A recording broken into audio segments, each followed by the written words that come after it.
Hi guys, it's Krista from Playing with a Purpose. A couple of videos ago, I showed you where I stored all the things, and a couple of you asked to see more in depth of what I store inside my bins. So today I'm going to show you what I store in a typical theme bin. And on a separate video, I'm going to show you what I store in my iris bins. If you're new here, my name is Krista and I'm a childcare provider for up to 5 children. And on my channel, you'll find tips and tricks, all things related to childcare, shopping hauls, and the odd family vlog. If I were to show you everything I store in each bin, this would be many, many hours long. And so what I'm gonna do is just show you a couple of different bins and show you what kind of things I store in them. I did have somebody ask me to show you every month what's in my themed bin. Most of the things that I store in these bins are the things that I put out each month for my monthly theme. So I think once I show you what's inside these bins, you're gonna get a better idea. So really my classroom tour shows you a lot of what I store in these bins. But for the purpose of organization, I did wanna show you how I store all the things. So first off, I wanted to show you that sometimes I only have one bin, and then there are other times that I need several bins for the same topic or theme, if you will.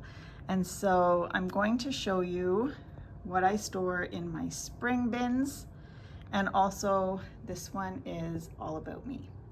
So how I like to do it is anything that has a theme to it, I like to store it inside a bin. For example, if it's all about me, I want to put anything that I have with that theme in one container. That way, whenever I go to do a theme, I'm not forgetting about some of the materials or supplies that I have, and I'm always making use of them. And then any sort of toys or supplies that I have that have no specific theme to it, that's where I'll store inside my cupboards or my shelving inside my sleep room. I take out those types of things during table time, and sometimes I use them on my shelves as well. So we're gonna start with the All About Me box. And so in this bin, I got these not very long ago, and they're felt pieces of a face shape. These are great for spatial awareness. You can give them open-ended materials like buttons and allow the children to build a face. I love that it has multicultural colors, and so you're bringing in diversity learning, and I think these are fantastic for an All About Me theme. I also have this little organ doll. We've had this guy for many, many years, and the children are always so intrigued by him, but inside his body, you can pull out all the little organs. So the children can learn about the different organs that are inside our body. This is a really great visual for the children to see what's inside our bodies. For older children, you can even talk about what each organ does. You can also see the ribs, and so I love this guy. I also have a class set of mirrors, and so the children can look at themselves. This is a great All About Me tool. And then on the backs, there's a dry erase board so they can look at themselves and then draw themselves. So I have a class set of mirrors. New this year, I got this family puzzle. I picked up this house building game. I think I got it at a garage sale one time, but basically the children will spin and then they'll collect the different parts to build their house. So I thought this was a perfect one to go along with our All About Me theme. Often during an All About Me theme, we talk about our emotions. And so I'll often pull out some of our social emotional learning toys. And this is a great one by Hape. It's called Expressions. Great quality. They're a solid wooden egg, and each of them have colors to them. So I think it's fitting that the red is angry. So the children can do color matching, and they're also learning about emotions. I also have Emotionos, so it's like dominoes, but using emotions. I also got some mirrored letters. So this is a really fun, unique item that you can take out. You can use these at your writing center, or you can just put them out on your toy shelf, and it goes perfectly with an All About Me theme. I also have this Stack and Build Emotion Kids set. This is a great learning toy that helps children recognize that body language helps express emotion as well. And so I love this one. Feelings flashcards. So what I really like about this set is that they actually have the opposites on the back. So this one is scared, brave, excited, disappointed, happy, sad. So I feel like these will really scaffold their learning and understanding about emotions. I also have this great felt set on emotions, and I love that it has the words as well, so they're exposed to some environmental print. I also love that there's real photographs, and it's really easy for the children to identify their own feelings when they see real photographs of others. Often I'll see things while I'm shopping in the dollar stores, and I'll see something that's perfect for a theme. And often it's not when I'm doing the theme. Often when I'm shopping in the dollar store, I'll come across something that's perfect for a specific theme. And so when that happens, I buy it and put it inside my theme. That's why it's really nice to have these dedicated spaces to store the materials to go with our themes. That way, when it's time to do our themes, we have all the materials collected and it's all together in one place. So I picked up these at the Dollarama one time. They're acrylic mirror stickers, and I just thought they were perfect for an All About Me theme. We could definitely make a little book or some sort of an activity using these. So now that you get an idea of how and what I store in my bins, I'm gonna walk you through a theme that I have much more materials, where I have 3 different bins. I am gonna walk a little quicker for this one just because of how many materials we're gonna go through, but it'll just give you a better idea of what kind of things I store. So for my spring theme, I always love to hang some umbrellas up on the ceiling. I think these look so cute and it makes the classroom look like spring. If I have spring decorations, I'll throw those in there. Stuffed up animals for that sort of season. Puzzles.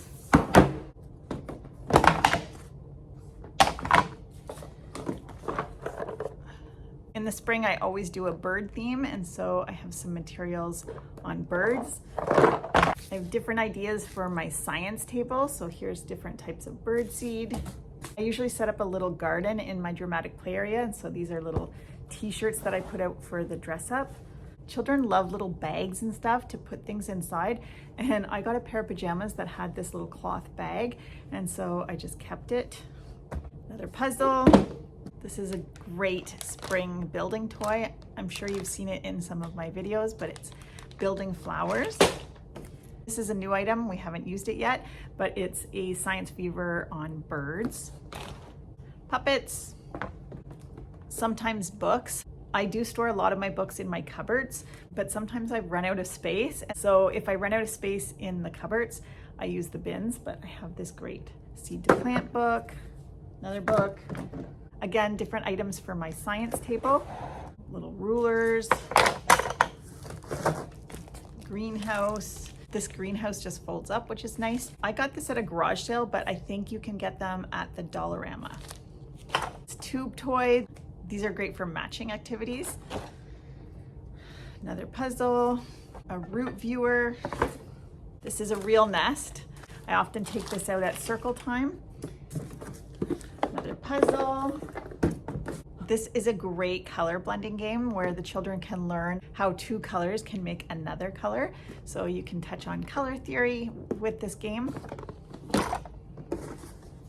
Another puzzle. Sometimes I'll keep seed catalogs, things like that. Anything that they might use for practicing cutting. Again, we have some books. A sequencing puzzle. I love using this at my science table. Some more books, laminated sheets, some books, some puzzles,